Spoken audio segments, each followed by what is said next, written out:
Hello दोस्तों, कैसे हैं आप लोग। उम्मीद है सभी लोग बहुत अच्छे होंगे और आप लोगों की पढ़ाई भी बहुत बेहतर तरीके से चल रही होगी।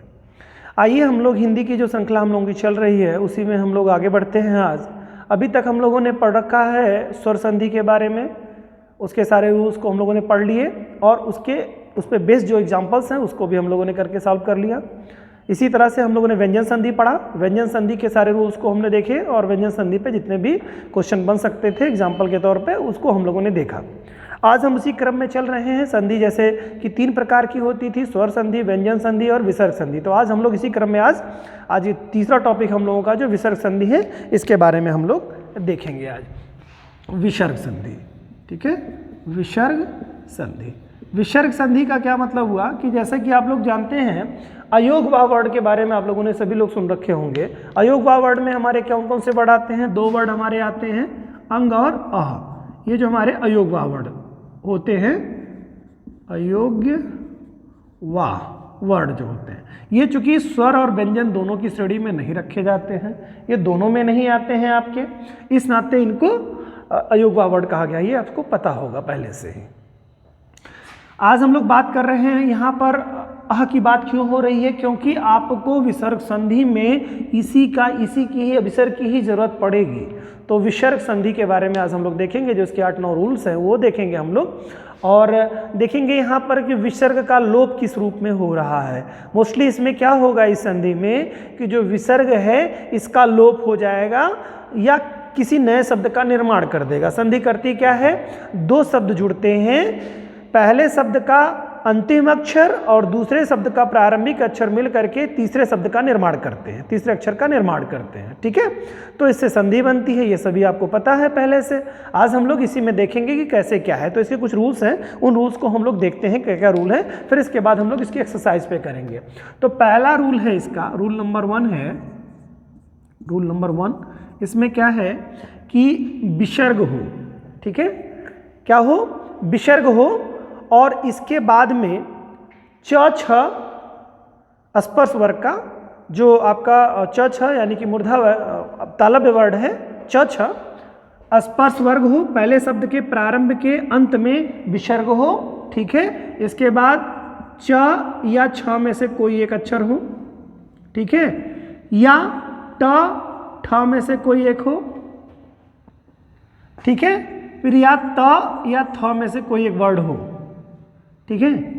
तो विसर्ग दूसरे शब्द के अंत में ये होने चाहिए, मतलब दूसरे शब्द के जो प्रारंभ में हो इनमें से कोई एक अक्षर हो और पहले शब्द के अंत में विसर्ग हो। तो क्या बन जाता है? ये रूल नंबर 1 है हमारा। तो विसर्ग के बाद में अगर च छ में से कोई एक है तो बन जाता है क्या? बड़ा श, ठीक है। यानी कि इसको अगर संक्षिप्त रूप में रखेंगे तो विसर्ग और उसके बाद च छ में से कोई एक है तो बड़ा सा बन जाएगा। इसी तरह से विसर्ग के बाद पहले शब्द के अंत में विसर्ग है, दूसरे शब्द के अंत में प्रारंभ में ट या ठ में से कोई एक शब्द है तो इसका क्या बन जाता है? पेट फाट स बन जाता है। क्या बन जाता है? पेट फाट स बन जाता है, ठीक।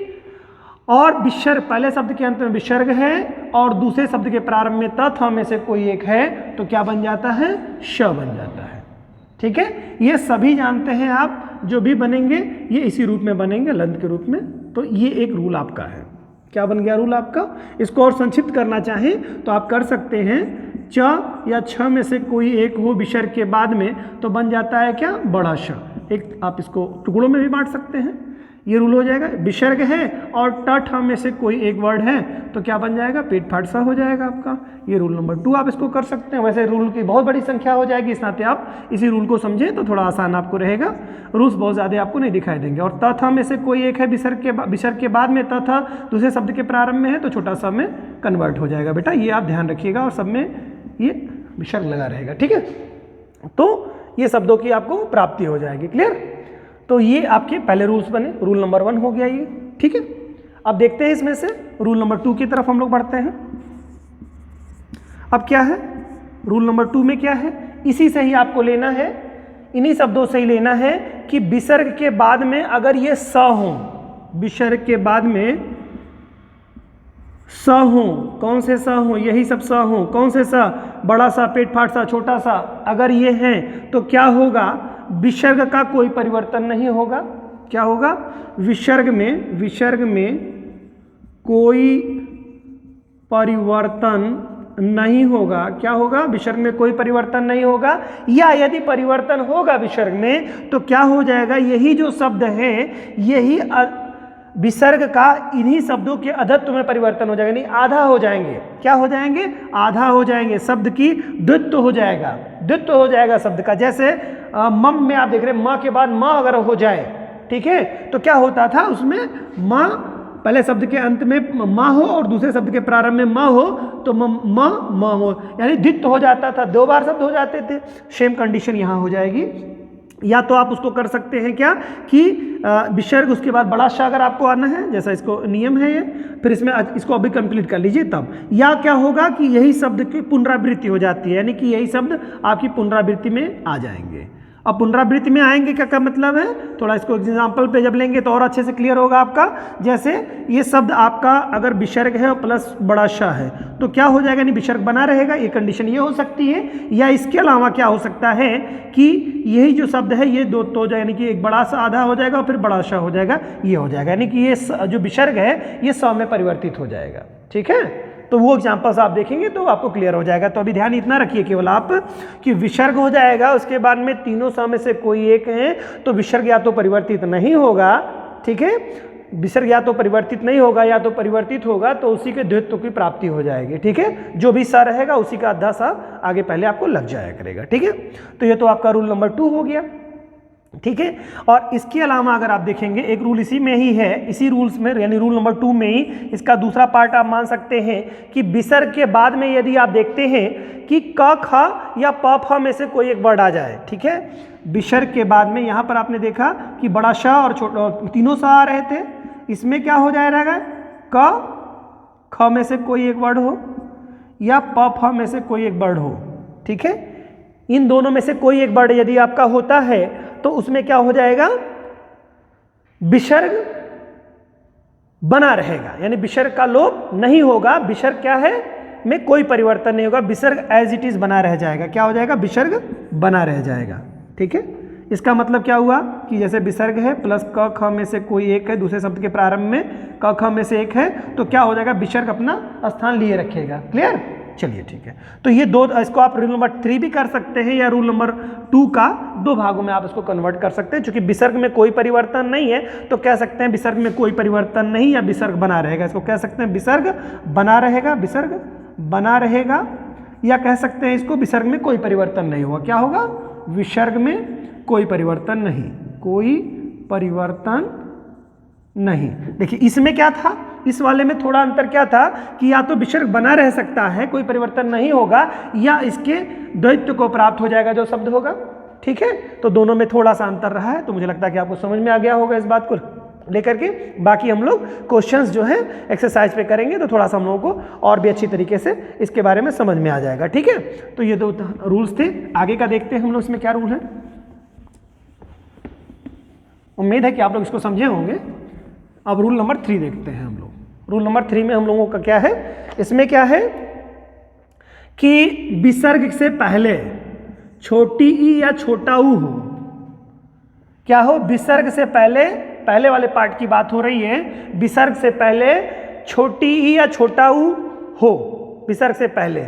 और उसके बाद वाले खंड में क्या हो कि जो भी वर्ग हो, कौन सा वर्ग हो, क वर्ग या प वर्ग में से कोई एक शब्द हो। कौन से वर्ग में से, क वर्ग या प वर्ग में से कोई एक वर्ड हो। कौन से वर्ग में से, क वर्ग हो या प वर्ग, क या प वर्ग में से किसी का वर्ड, यानी क ख ग घ ङ क वर्ग में यही आते हैं, प वर्ग में प फ ब भ म, कोई एक हो तो क्या हो जाएगा इसमें, इसमें का अगर है तो पेट फाट सौ में परिवर्तन हो जाएगा। विसर्ग का पेट फाट सौ में परिवर्तन हो जाता है। समझ में आ गई होगी बात, किसमें परिवर्तन हो रहा है, विसर्ग का पेट फाट सौ में परिवर्तन हो जा रहा है। ये रूल नंबर कौन सा था आपका, 3 था, रूल नंबर 3। ठीक है, समझ आ गई बात ना। इसमें क्या था आपका, विसर्ग में पेट फाट सौ में विसर्ग का परिवर्तन हो गया, तो ये रूल नंबर 3 हो गया। रूल नंबर 4 में अगर आप देखेंगे तो इसमें थोड़ा सा परिवर्तन आ जाएगा इसमें कि विसर्ग से पहले छोटा बड़ा से कोई भिन्न स्वर हो। क्या हो, विसर्ग से पहले छोटा ऑब्लिक बड़ा से क्या भिन्न स्वर हो, भिन्न स्वर। ध्यान रहे ये भिन्न कह रहा है, डिफरेंट होना चाहिए, विसर्ग से पहले जो है भिन्न स्वर हो, ठीक है। इसके बाद सघोष वर्ण हो, ध्यान से सुनिएगा, सघोष वर्ण, सघोष वर्ण। अब इसमें से आपको देखना होगा सघोष वर्ण में आता कौन कौन है, ठीक है। तो ये महत्वपूर्ण चीज आपकी बन रही है कि छोटा बड़ा से भिन्न कोई स्वर हो, किसके पहले, विसर्ग से पहले स्वर हो, और उसके बाद क्या हो, आपका सघोष वर्ण हो। तो सघोष वर्ण में आता क्या है, पहली बात ये भी जान लीजिए, सभी स्वर आते हैं, ठीक है। देन इसके बाद क्या आता है, स्पर्श वर्ग का तीसरा, चौथा ऑब्लिक पांचवा, तीसरा चौथा पांचवा वर्ड आता है आपका।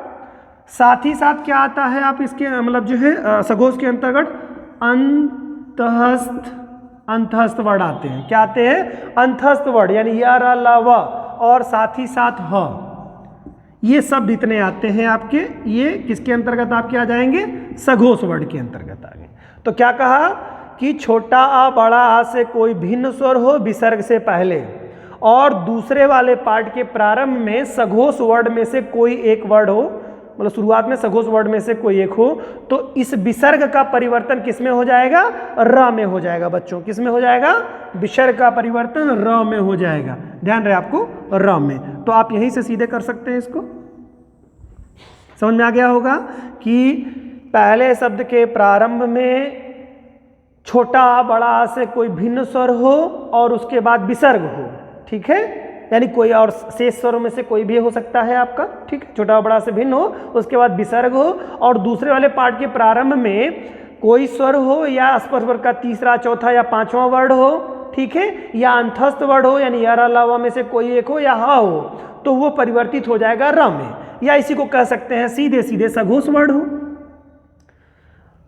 छोटा बड़ा से भिन्न कोई स्वर हो विसर्ग से पहले वाले भाग में, ठीक है, पहले वाले भाग में विसर्ग से पहले छोटा बड़ा से भिन्न कोई स्वर हो, और प्लस दूसरे वाले भाग में कोई सघोष वर्ण हो, तो परिवर्तित हो जाएगा किसका, विसर्ग का परिवर्तन हो जाएगा र में, ठीक है।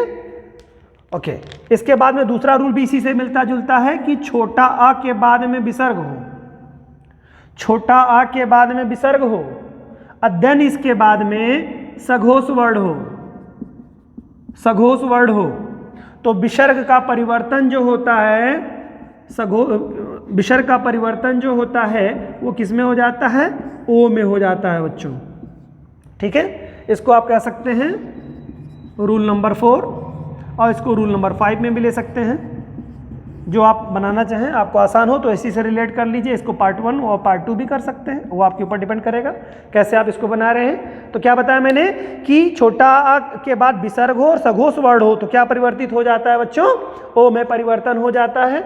तो रूल नंबर आपको 6ठा हो गया या 5वां रूल हो गया है आपका, ठीक है। ये तो आपके कुछ बेसिक रूल्स आपके बने, ठीक है। तो हम लोगों का 6 रूल लगभग में हो गया। अब हम लोग 7वें रूल की तरफ अग्रसर होंगे। 5 रूल की मैंने कई रूलों में डबल जो थे उनको मैंने एक साथ ही अगर उनको पार्ट में कर लेंगे तो संख्या थोड़ी घट जाएगी, और इस तरह से आपके जो 9 रूल हैं वो 8 रूल में कन्वर्ट हो जाएंगे या 7 रूल में आपके बन जाएंगे, ठीक है। तो देखते हैं 6ठा रूल क्या है हम लोगों का, ठीक है। 5 तक तो हम लोगों ने देख लिया। 5 में भी 2 पार्ट था, इसके पहले वाले में भी 2 पार्ट क्वेश्चन में था, जैसे दूसरा वाले रूल में भी 2 थे, ठीक है। उनको साथ ही में समझिएगा। रूल नंबर 6 क्या है बच्चों, विसर्ग के बाद में, यानी पहले पार्ट के अंत में विसर्ग हो और दूसरे वाले पार्ट के प्रारंभ में रा हो, ठीक है। तो क्या हो जाएगा कि विसर्ग का लोप हो जाएगा और विसर्ग से पहले जो मात्रा लगी हुई है शब्द पे वो मात्रा दीर्घ हो जाएगी। क्या हो जाएगा, पहले पार्ट में विसर्ग हो, ठीक है, दूसरे वाले पार्ट के प्रारंभ में र हो, तो क्या करेगा ये परिवर्तन किस में होगा कि विसर्ग जो है उसका लोप हो जाएगा और जो मात्रा विसर्ग से पहले है वह दीर्घ हो जाएगी, ठीक है। तो क्या है, विसर्ग का लोप हो जाएगा तथा विसर्ग के पहले की मात्रा दीर्घ हो जाएगी, है ना। ये रूल नंबर आपका 6 हो गया। रूल नंबर 7 में क्या है, थोड़ा सा भिन्न इससे है। छोटा मतलब विसर्ग से पहले, पहले पार्ट में विसर्ग से पहले छोटा बड़ा में से कोई एक हो और दूसरे वाले हिस्से में छोटा बड़ा से कोई भिन्न शब्द हो, भिन्न अक्षर हो, ठीक है। छोटा बड़ा से भिन्न कोई स्वर हो, अक्षर ना कहिए स्वर कहिए। पहले पार्ट में विसर्ग से पहले छोटा बड़ा में से कोई एक हो, दूसरे वाले भाग में आपका क्या हो कि छोटा बड़ा से कोई भिन्न स्वर हो, ठीक है, यानी बाकी जो शेष स्वर बचते हैं आपके उन 11 में, मतलब 11 में से आप 2 को हटा देंगे तो बाकी शेष जो आपके 9 बचेंगे, उन 9 स्वरों में से कोई एक हो तो क्या परिवर्तन हो जाएगा, विसर्ग का लोप हो जाएगा और कुछ नहीं परिवर्तन होगा। ठीक है, सब एज इट इज बना रह जाएगा। तो पहले वाले पार्ट में छोटा बड़ा से भिन्न कोई स्वर हो, ठीक है, सॉरी छोटा बड़ा स्वर हो, उसके बाद विसर्ग हो, दूसरे वाले पार्ट के प्रारंभ में छोटा बड़ा से भिन्न कोई स्वर हो तो विसर्ग का क्या हो जाएगा, लोप हो जाएगा। ये इतना है केवल। इसके बाद में देखिए छोटा बड़ा से के बाद विसर्ग हो, ठीक है, पहले पार्ट में छोटा बड़ा के बाद में विसर्ग हो और प्लस क वर्ग, मतलब दूसरे वाले पार्ट के प्रारंभ में क वर्ग या प वर्ग में से कोई एक हो तो विसर्ग का स्व में परिवर्तन हो जाता है, छोटा स्व में परिवर्तन हो जाता है। ठीक है, तो ये तो आपका रूल नंबर 8 था। इस तरह से हम लोगों ने आज सारे रूल्स को पढ़ लिए। अब हम लोग इस पे एक्सरसाइज करेंगे। उम्मीद है कि आपको व्यंजन संधि भी बहुत आसान तरीके से समझ में आ गई होगी। एक दो बार आप वीडियो देख लेंगे तो शायद कभी नहीं भूलेगा व्यंजन संधि, आपको विसर्ग संधि नहीं भूलेगा, ना ही व्यंजन भूलेगा, ना ही स्वर संधि। तो उम्मीद करता हूँ कि दोस्तों आप लोगों को संधि अच्छे से समझ में आई होगी। स्वर संधि, व्यंजन संधि और विसर्ग संधि तीनों में काफ़ी अच्छी पकड़ आपकी बन चुकी होगी और संभवतः कोई प्रश्न इससे संभवतः कोई गलत आपसे अब नहीं होगा। इसी क्रम में हम लोग आगे जो पढ़ेंगे इसकी एक्सरसाइज को करेंगे और देन इसके बाद में हम लोग समास को पढ़ेंगे, वो भी बहुत आसान तरीके से समझ में आ जाएगा। आगे के सारे कॉन्सेप्ट आपको बहुत इजी वे में आपको समझ में आते चले जाएंगे। उम्मीद करता हूँ ये वीडियो आप लोगों के लिए उपयोगी सिद्ध हो रहा होगा और इसको पढ़ने के उपरांत आप एक अच्छी स्थिति में अपने आप को पा रहे होंगे। आप लोग इतना बहुमूल्य समय हमारे चैनल पर देते हैं, इसके लिए आप लोगों को बहुत बहुत धन्यवाद।